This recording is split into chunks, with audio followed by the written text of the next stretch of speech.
Hey everybody, I'm Vincent Mentz, founder of Three Nails Information Security. Today I've invited our guest Supro on to talk about all things CISO and just share some of his experiences. Supro, thank you for coming on this show. Why don't you tell us a little bit about yourself to start? Thank you, Vincent. Uh, Hello, folks. My name is Supro Ghosh. I've been a CISO for 18 years, mostly in financial services. And I got into information security just by being at the right place at the right time. I'd set up Citibank's internet infrastructure, connected City to the internet. And the CISO at that time, Steve Katz, wanted to get someone on his team who understood firewalls, understood the threat that the internet posed. And this was back in 95, and I was invited to join the, the security team. And soon after, I took the CISSP. And since then, I've been a security professional. So it's been a good 28 years of being in information security. And as I mentioned, I've been a CISO for 18 years in 4 different organizations. And it's been a great career. I've been a constant um, student of information security as it teaches us something new every day. And like, for example, this morning itself, I learned something new. And that is the beauty of this profession, because it gets you onto your knees very, very quickly and makes you a student. And if you're not doing that, you're not learning and you're not growing in your profession. Having had all that experience, Supro, what are some of the key lessons you feel like you learned that help you like tailor, your strategies and whatnot to, the culture of an organization, um, and yeah, continuously improve that.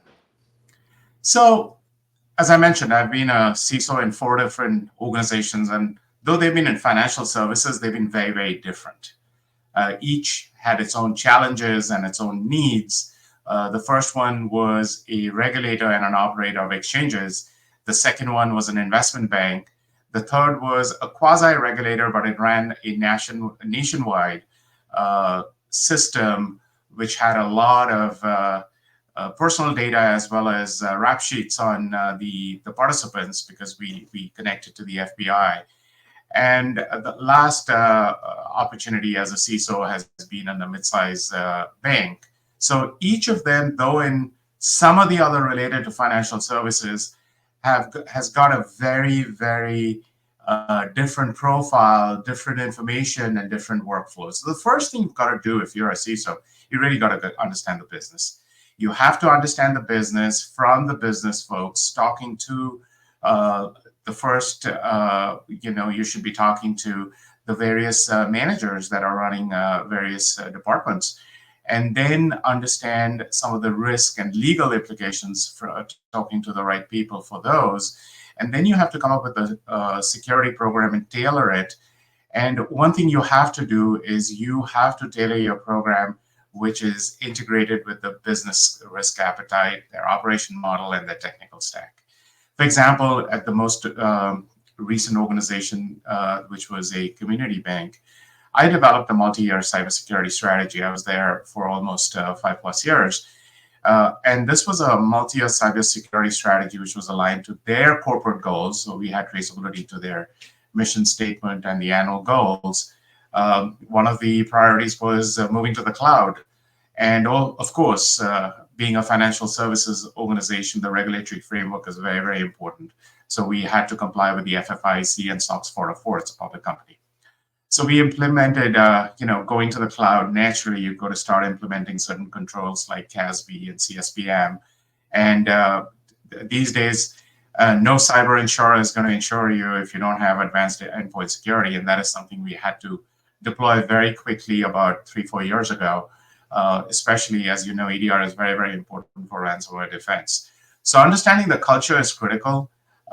For example, one of the other things that we have seen is the growth of AI. Everyone wants to use AI, and you really can't stop that tsunami. So what I did is crafted a bring your own AI policy, which we rolled out, which was designed to manage the integration of standard AI tools like ChatGPT, Claude, or some of the others that are out there, while ensuring the regulatory compliance. You had to make sure that the data was being protected appropriately, and people didn't do silly things. So, in summary, balancing a robust security posture aligned with the business goals to provide minimal business disruption is key. Do you feel like, I know this is kind of reaching on a pretty far tangent, I guess, but you and I had some discussion about sort of cultural diversity in the workplace and how that could benefit your organization and in specific security. These you talk about some of these business goals and things. How do you think that there is a benefit to cultural diversification in the business when it specifically entails security? Yeah, so diversity is important in every walk of life. In companies, in organizations, everywhere that we it's operate, I think it is very, very important. And so too in security. My last team and also several of my previous teams were very diverse, both in gender and their preferences as well as age. So it's something that I've always worked on, and something that I've made sure that we complied with, not just because of legal reasons, but more from the rich thought process and the value that you get from such diversity. So, in when we talk about security, diversity is very important because different people have different knowledge bases. So, for example, if you're doing a security architecture, or even if you're working on a SOC, um, some of the more older folks really, really know some of the older protocols, like really adept at Unix and things like that, networking, whereas some of the younger folks may be more adept at some of the newer threats, right? So that mix gives you a rich balance of thought leadership in a SOC. In a previous company that I worked on, which was a cloud native fintech, 100% on AWS. So we required a lot of expertise on DevSecOps, cloud security again, and encryption. And we use several tools over there for these purposes. By bringing together a diverse group of people with different technical backgrounds, we were able to implement certain holistic solutions, such as integrating the AWS native security services that were there with external tools like Splunk for monitoring, or Venafi for certificate management, and Okta for IAM. So that kind of merging is possible, and a multifaceted approach was possible because of a lot of the diverse work groups that we had. We're gonna sit on this one for a second because in our offline chat, I really appreciated a cooking analogy that you brought up surrounding practical security practices and things. Would you mind sharing a little bit about your cooking analogies? Yeah, so my wife's gonna get a chuckle out of this one because she knows I'm more of an advisor than an actual implementer as far as cooking goes. But I actually enjoy seeing her cook, and I do follow the recipes, though. I'm always a little concerned while cooking how it's going to taste. So as I focus on the end goal, sometimes I let her do the job because I know that when she does it, she's going to do a much better job. So the analogy that I used was, especially in software security, it's almost like Indian cooking, and actually security in general too. It's a very maturity-based and phased uh, implementation of security, much like balancing spices in Indian cooking. So, building a security framework involves balancing multiple technical controls, each critical to the overall defense. For instance, at my last company, we deployed a layered security model using NDR, which is network detection and response for deep packet inspection. We talked about EDR for the endpoints, and this was both on the desktop and servers. And IAM controls for access and SOAR tools for a lot of the automation in our SIEM response. Now, all this didn't happen in one day. It was kind of building on top of what we had. We had a good foundation and we kept building, but we had a roadmap. We had a direction on how we're going to do this. We moved from an older SIEM with limited capabilities to a much more advanced SIEM, and we added the SOAR capabilities. And the SOARs have integration with the NDR and EDR. And again, we were on a archaic endpoint selection, endpoint protection. So we had to kind of upgrade that too. So holistically, we kind of upgraded our various tools, very much like Indian cooking. When you're cooking, you can't take all the spices and just throw it in one go. There's a format in which you have to create the base, usually out of curd or something. Now I'm getting technical here. So using curd or yogurt or something like that. And once you have the yogurt and you start putting in the different spices, there's a sequence in which you put in the spices so you get the best flavor. And there is method to that madness, why these spices are added in a certain manner.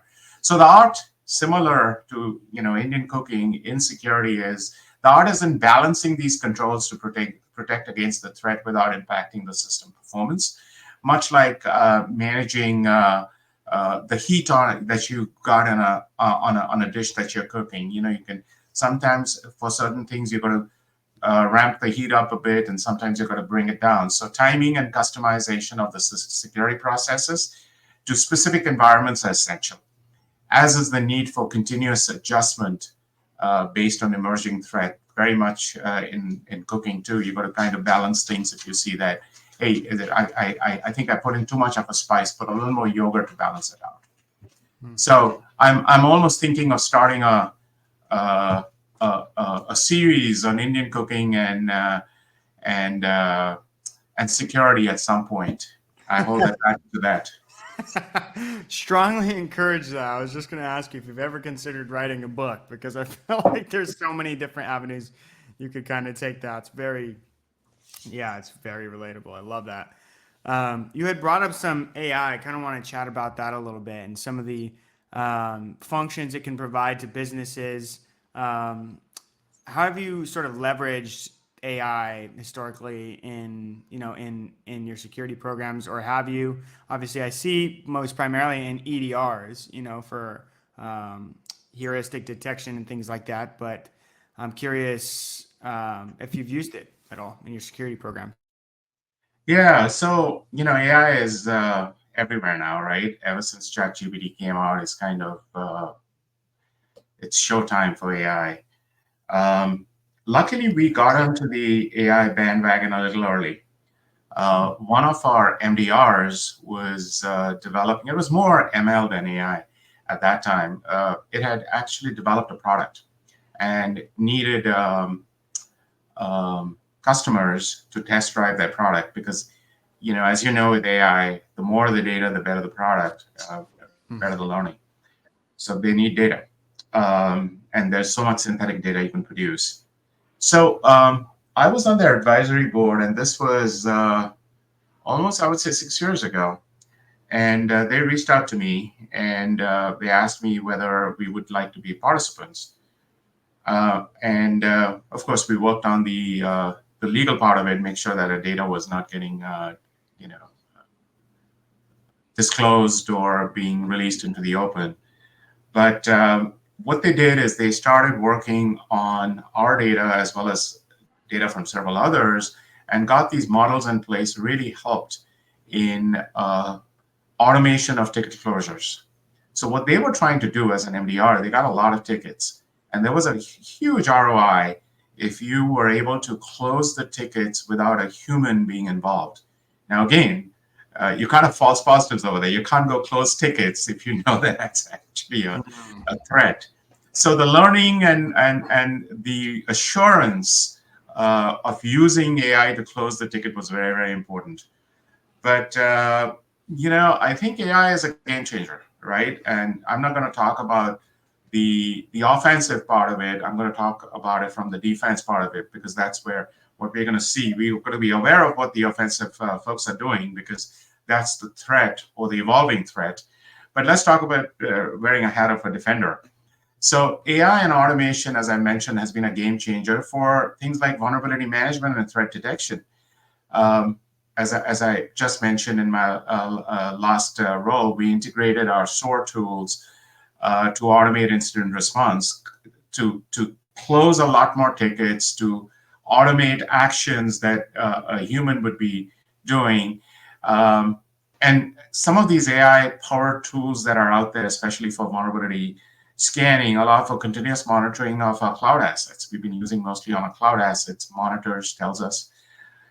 So a lot of the traditional cloud tools, and I call it traditional because they've been just around for 4 or 5 years, like CSPM and CNAP for cloud environments, those are going to get smarter. That's going to have a lot more cloud, intelligence built into it, the new revs, and it's coming. Some of them have already come, and the new versions coming, which are going to be a lot more holistic, getting data, learning from the data, and actually taking action from data where the human is kind of removed. Because, hey, listen, we work 5 days a week, most parts of the world, and we work 8 hours a day.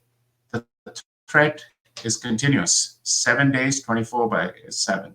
So we need tools to be there, taking action, not in hours or days. It has to be in seconds and minutes, and that is possible by automating using some of these tools. Another area that we've seen is in phishing. Um, Phishing detection is huge because it's the primary vector through which we've seen malware or initial malware comes in before it's detected. And we need a lot smarter phishing tools. And some of the vendors have actually they've purchased AI companies to enhance their offerings. So I think that's going to be very, very important to counter the threat of phishing. Now, supply chain risk is a huge area, right?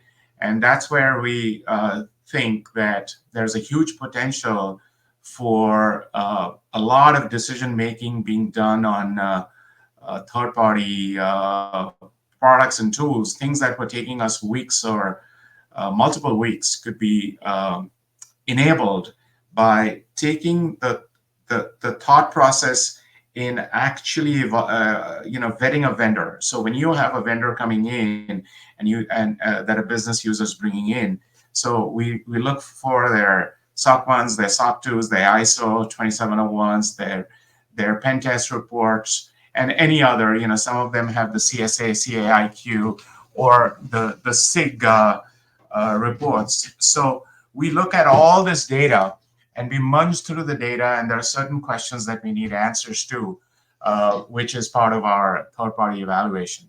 Today, are humans doing it? A lot of it can be done through tools too, but I think AI can give you a decision in minutes. So that is a huge game changer for implementing AI-driven third-party risk management to evaluate vendor security postures, reducing the manual effort. So especially when you want to be compliant with certain frameworks. Now, I know you refrain from speaking to the offensive side. I'm not certain if you have experience in the offensive side of security, but I know you had some opinions surrounding offensive security and AI itself, and I want to ask the question: do you feel like there will always be a place for manual efforts, or for I think AI is always going to be an augmentation of security testing, but do you feel like organizations who start implementing like automation and vulnerability management or penetration testing, do you think they should also consider hiring vendors to continue doing pen tests? What's your thought there? Yeah, I mean, the false positive of AI is something that needs to be bettered, right? So as we know, AI does have a lot of false positives, and you got, even if you use, your favorite tool to write whatever you want to or create a software, there is testing required. Human required for testing, but over time it's going to become better and better. But the human engagement is front and center at the moment as we speak. But on the offensive side, as we know, AI is going to make the threat pretty difficult for the defenders. I mean, the biggest area that we see in a financial institution is fraud. And there's so many fraud models or use cases that we see that fraudsters can use AI to circumvent some of our controls. Now, that is an ongoing saga. We have put in a couple of controls that can counter some of the AI TTPs that we are aware of, AI-based TTPs. But it's continuous. And that's why we've got to learn what are some of the new techniques that are being used that we can actually put the controls in place for. I think one of my last questions I want to ask is, do you feel like it's worth it for companies to invest in AI automation currently? I mean, obviously it's an emerging technology. It's very fresh. I don't think people were even considering AI in business a couple of years ago till ChatGPT emerged, But, you being an early adopter to AI, would you recommend other businesses doing it? If so, how? Where should they start? Well, I mean, on the business side, look at some of the things that a financial services organization does. A financial services organization usually is lending money. That's how they're investing in certain things if you're an investment house. So let's talk about the loan application and approval process. So when you are applying for a loan and you upload a lot of the data, it's tons and tons of data that usually a human goes through and fills in additional fields and stuff like that. So if you can suck in that data, and it's not AI that's sucking in, it's just the tool. It's the data has to be in a format that can be consumed. So say we consume the data, and then we analyze the data, and then we put it through the risk models and give you a decision in minutes. That's pretty phenomenal, right? Now, a lot of this has been in place. A lot of the credit companies use this already, and they're using some notion of machine learning and some, just programming using different algorithms. But AI can make it better because it can enhance that data and it can have that learning part of it too.